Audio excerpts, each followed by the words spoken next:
हम कहते हैं हमें किसी धर्म में नहीं रहना है, हमको आदिवासी है, आदिवासी रहने दिया जाए। हमें सत्ता नहीं चाहिए, हमें हमारा अस्तित्व बचाना है, हमारा स्वाभिमान बचाना है, हमारा जल जंगल जमीन बचाना है। और देखा गया देश के अंदर आदिवासी समुदाय जल जंगल जमीन की बात करता है तो उसको नक्सलवाद का ठप्पा दे दिया जाता है, उसके नक्सलवाद के नाम से मारा जाता है। छत्तीसगढ़ का बस्तर का इलाका हम देखते हैं, 11 साल की बच्ची को मारा जाता है और कहा जाता है कि नक्सलाइट थी। 3-3, 4 साल के बच्चों को मारा जाता है, गर्भवती महिलाओं को मारा जाता है। आदिवासियों की जब भी आदिवासी समुदाय अपने हक अधिकार की बात करता है तो उसको नक्सलाइट का ठप्पा लगाया जाता है। हमारे आदिवासी समुदाय को लेकर एक धर्म कोड की लंबे समय से मांग चल रही है कि आदिवासी समुदाय को अलग से धर्म कोड दिया जाए। आजादी से पहले 1871 से लगा के 1951 तक अलग जनगणना हुई है। आज आदिवासी समुदाय कोई ईसाई धर्म अपना रहा है, कोई हिंदू धर्म अपना रहा है, अलग अलग जगह बटा हुआ है। आदिवासियों की आइडेंटिटी, उनकी पहचान खत्म हो रही है। आदिवासी समुदाय अपनी पहचान बचाने को लिए लड़ रहा है और लंबे समय से कह रहा है कि आदिवासियों की अलग से जनगणना कॉलम होना चाहिए, धर्म कोड होना चाहिए। देश का जब बजट आता है तो देश का युवा एक आस लगा के बैठता है कि इस बार कुछ अच्छा होगा। देश का गरीब, देश का आदिवासी, देश का एससी ये आस लगा के बैठता है कि कुछ अच्छा होगा। हमारे राजस्थान की बात करें, राजस्थान में डंका बजा रहे थे कि डबल इंजन की सरकार है, सब कुछ हो जाएगा। लेकिन केंद्र का बजट देखा, राज्य का बजट देखा, कुछ नहीं हुआ। और पूरा देश का एसटी एससी आदिवासी समुदाय हो, युवा हो, सब ये लग रहा है कि ये डबल इंजन की सरकार की दावा करने वाली इस बार का जो बजट है वो कहीं न कहीं सिर्फ बिहार का, कहीं न कहीं आंध्र प्रदेश का और सरकार बचाने का बजट साबित हुआ है। और कहीं न कहीं ये जुमलेबाज का जो बजट आया है इस बार, देश की जनता देख रही है। मैं उस लोकसभा क्षेत्र से आता हूं, बांसवाड़ा। मैं बांसवाड़ा डूंगरपुर की जनता को धन्यवाद देना चाहता हूं जिन्होंने मुझे चुन के भेजा। वहां पर हमारे प्रधानमंत्री जी ने कहा था कि जिसकी कोई पहचान नहीं है, जिसका कोई नाम नहीं है, जिसका कोई रिकॉर्ड नहीं है, ऐसे व्यक्ति को जिता के क्या करोगे।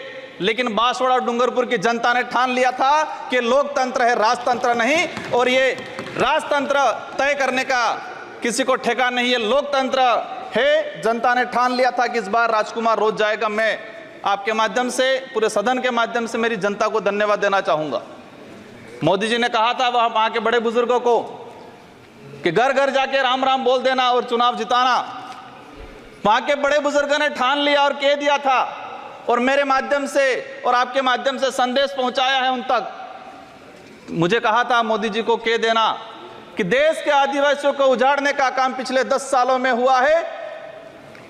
देश के अंदर धर्म की राजनीति हुई है। देश में 15 लाख रुपए बेरोजगारों को नौकरी देंगे यूं करके 10 साल राज किया है। इस बार हम सबक सिखाएंगे।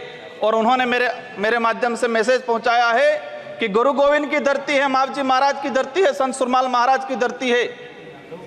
मानगढ़ दाप में 1500 आदिवासी शहीद हुए थे। मोदी जी 2 बार आए, लेकिन मानगढ़ के लिए, आदिवासी समुदाय के लिए एक शब्द नहीं बोल के गए, कुछ नहीं करके गए। तो उन्होंने मैसेज पहुंचाया है कि आदिवासी समुदाय जाग गया है और अब वो आदिवासी समुदाय नहीं रहा जो बहका में आ जाएगा और वोट दे देगा।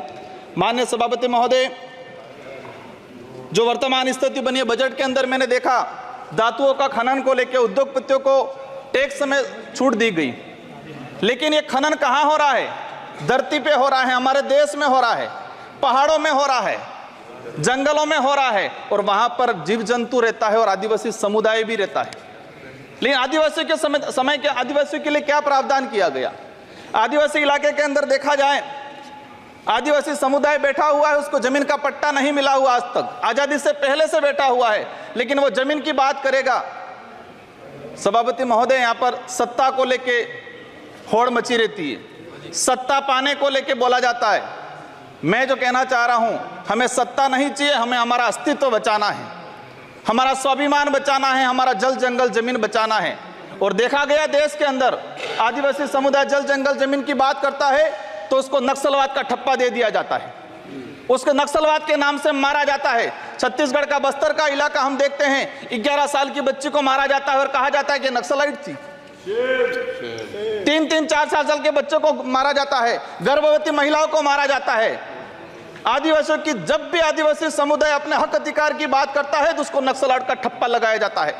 सभापति महोदय, आदिवासी समुदाय को या एससी समुदाय को फ्री की योजना, हम कहते हैं हमें फ्री की योजना मत दो, हमें हमारा हक दो, जल जंगल जमीन का मालिकाना हक दो। और संविधान के अंदर शेड्यूल 5 के अंदर, शेड्यूल 6 के अंदर जो रिजर्वेशन पॉलिसी लागू की है उसको धरातल पे लागू किया जाए। माननीय सभापति महोदय, मैंने देखा है भाजपा अलग अलग राज्यों में अलग अलग चीज कहती है, कई जगह कहती है बीफ खाओ, कई जगह मत खाओ। हमारे आदिवासी समुदाय को लेकर एक धर्म कोड की लंबे समय से मांग चल रही है कि आदिवासी समुदाय को अलग से धर्म कोड दिया जाए। आजादी से पहले 1871 से लगा के 1951 तक अलग जनगणना हुई है। आज आदिवासी समुदाय कोई ईसा धर्म अपना रहा है, कोई हिंदू धर्म अपना रहा है, अलग अलग जगह बटा हुआ है। आदिवासियों की आइडेंटिटी, उनकी पहचान खत्म हो रही है। आदिवासी समुदाय अपनी पहचान बचाने को लिए लड़ रहा है और लंबे समय से कह रहा है कि आदिवासियों की अलग से जनगणना कॉलम होना चाहिए, धर्म कोड होना चाहिए। झारखंड के अंदर 11 नवंबर 2020 को झारखंड विधानसभा में प्रस्ताव पास हुआ अलग से आदिवासी धर्म कॉलम को लेके।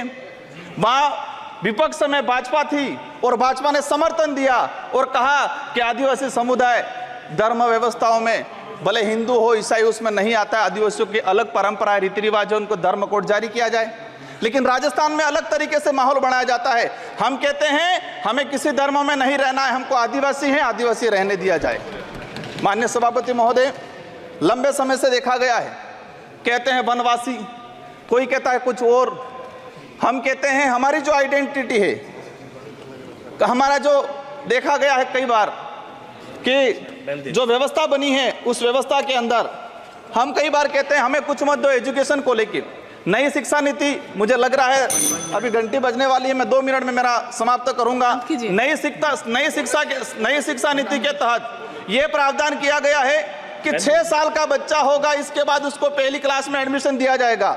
माननीय सभापति महोदय, मैं कहना चाह रहा हूं निजीकरण को बढ़ावा देने का तरीका है ताकि प्राइवेट संस्थाएं खत्म हो, सरकारी संस्थाएं खत्म हो, प्राइवेटकरण हो, ये कहा गया है। मैं अंत में एक ही चीज कहना चाहूंगा, मेरी लोग